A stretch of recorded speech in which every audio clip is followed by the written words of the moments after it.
A man charged with a number of violent Sarasota home invasions, sexual assault, and kidnappings was in court today preparing to go to trial. 40-year-old Delmer Smith, a convicted felon, could face life in prison if he's convicted. And Herald-Tribune reporter Todd was in court today as the prosecution and defense worked out the details of next week's trial. And Todd, I know Smith faces several separate home invasion charges. Which one is this? Well, he was arrested on 4 counts of home invasion and 4 different ones. This is just one of them. It was a woman who was in her home watching television at about 10 p.m. doing some beaded jewelry when allegedly Delmer Smith came in, hogtied her, left her on the living room floor for an hour while he ransacked her house and stole her computer and television.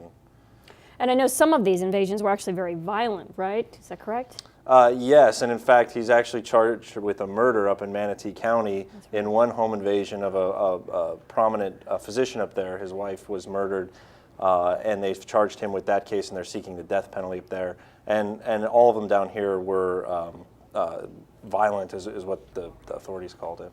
And what was his demeanor in court today? You were there, you got to see him? Yeah, he was actually very quiet and was staring down at the table quite a bit. It was a long day of hearings. It was very technical arguments about what evidence should and should not be talked about at the trial, which starts next week. Why is he facing life in this first trial?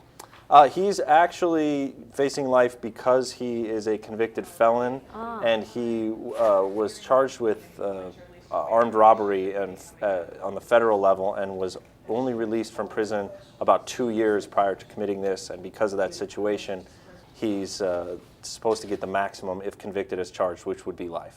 All right, Todd, thank you very much. Sure. Well, for more on this story, see Todd Ruger's report in Wednesday's Herald-Tribune.